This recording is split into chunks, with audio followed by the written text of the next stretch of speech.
Hello everybody, welcome back to another What's for Dinner video. Today we are starting out this week with a couple recipes that I shared in Wednesday's Croctober video. We have the Italian beef subs and potato soup. So I will have that video linked down below in case you missed it. Make sure you go and check it out. I shared some delicious crockpot recipes.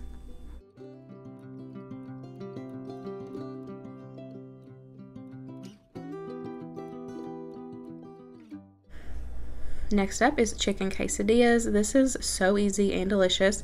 So I just let a couple chicken breasts marinate throughout the day in some taco seasoning with a little bit of olive oil and a little bit of water.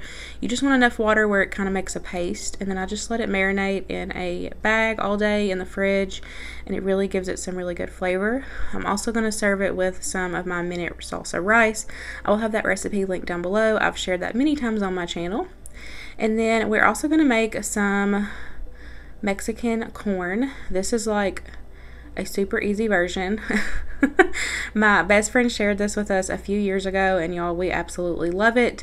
So I will have the recipe in the description box for you guys. I kind of went through and measured the ingredients this time, and so I will have it for you guys in the description box. But it is so easy to put together. You just want to boil your corn up.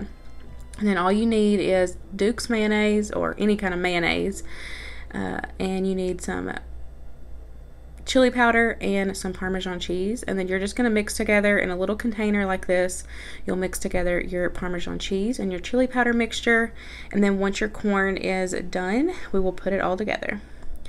So for the chicken quesadillas, I kept it super simple, and I did it on my griddle so that way I could do a couple at a time. I just used what cheese I had on hand, added on the chicken, and just let those butter fry, and y'all, they were delicious.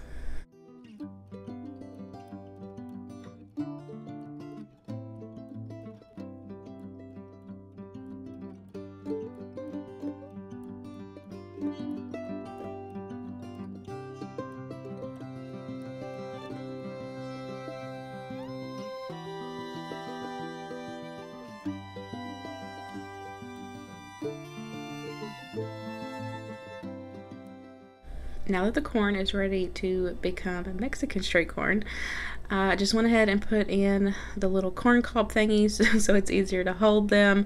And then you're going to put on a thin layer of mayonnaise. I promise you will not be able to taste the mayonnaise.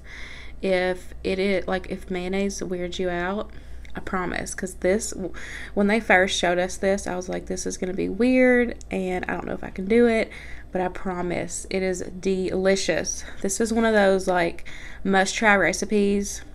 It is so good. So you're going to do a thin layer as you see there, and then you're just going to take and just roll it in that Parmesan cheese and chili powder mixture, and y'all, that's it. Super easy, and it's so good. It's not fancy like, you know, the fancy Mexican street corn that you can get like a food truck or anything like that, but it is the perfect like American version, and it's so easy to put together, and it's delicious.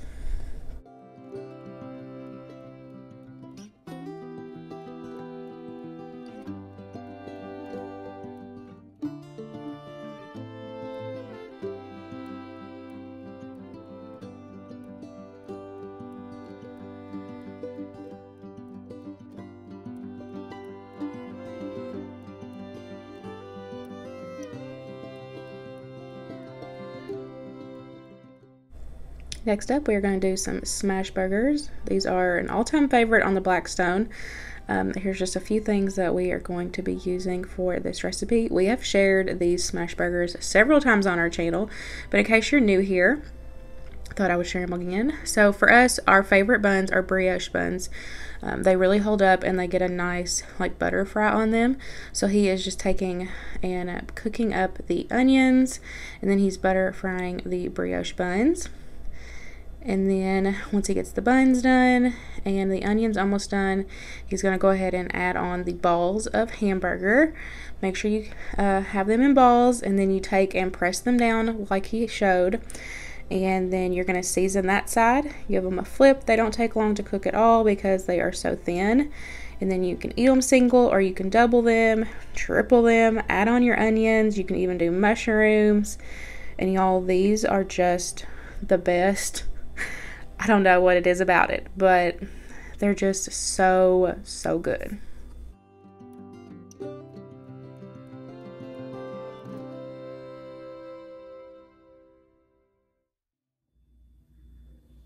Okay, so I was editing and I realized I never showed the recipe or the cookbook. So before we get started in this recipe, this is the chicken Alfredo Ravioli. I tried this for the upcoming recipe that y'all are about to see.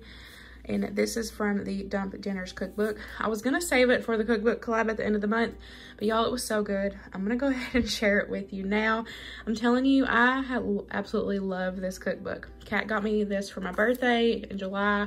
I have made several recipes out of it. I will have the video linked down below where I make a few recipes from this cookbook. That I used this cookbook for the last cookbook collab. So I did this based off of this recipe, but I baked it in the oven. It says to do this on the stovetop, but I took and made it into a casserole and baked it in the oven. This recipe is on page 25 if you're interested in this one. And then it calls for mushrooms, but I didn't add mushrooms. But it was so good.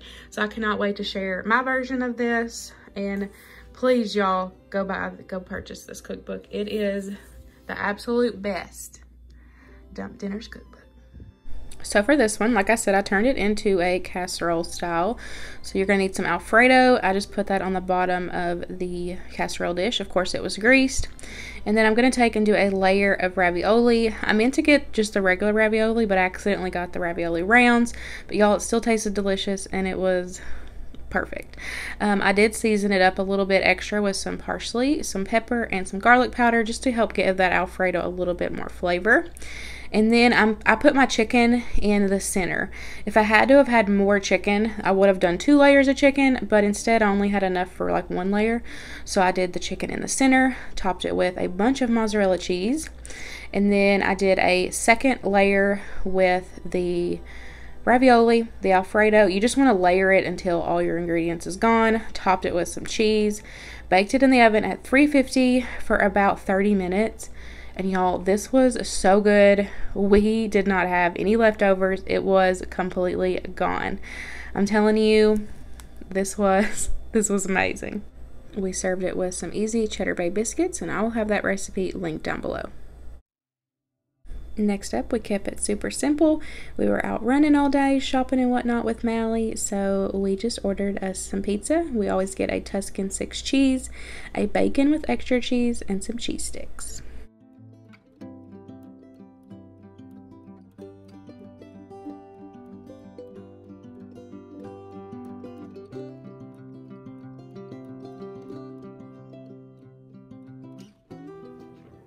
We're going to do bacon fried corn on the Blackstone. I've shared this recipe before on my channel. I'll have a video linked for that down below, but super easy. Bacon, some onion. That's all that we had left of the Kinders. Seasonings, I just dumped it in there, but we're also going to use the garlic pepper seasoning. Corn, this is the big the bigger 2-pound bag. Normally we do 2 of the little ones, but I just grabbed this one. You'll need some butter. And like I said, I'll have a video linked on step by step on how we make that on the Blackstone. We're gonna do some hot dogs and hamburgers.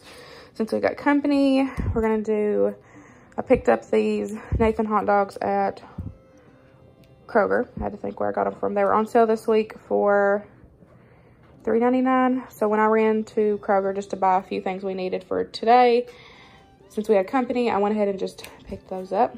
And then we're gonna use our favorite ground sirloin beef patties that you can get these at Sam's Club. We're gonna use a few of these. And he's gonna season the patties up with this SuckleBusters campfire steak seasoning. Of course, SuckleBusters is always linked down below.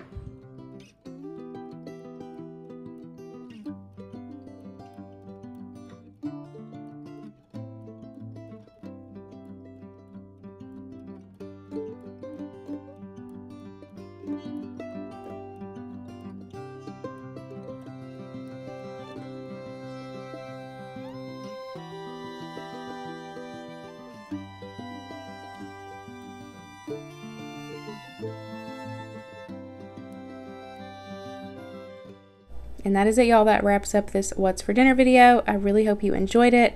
Hope it gave you some inspiration to cook more for your family at home. Just remember, it doesn't have to be homemade as long as your family is fed. Hope you guys enjoyed it, and I will see y'all in the next one. Bye, guys.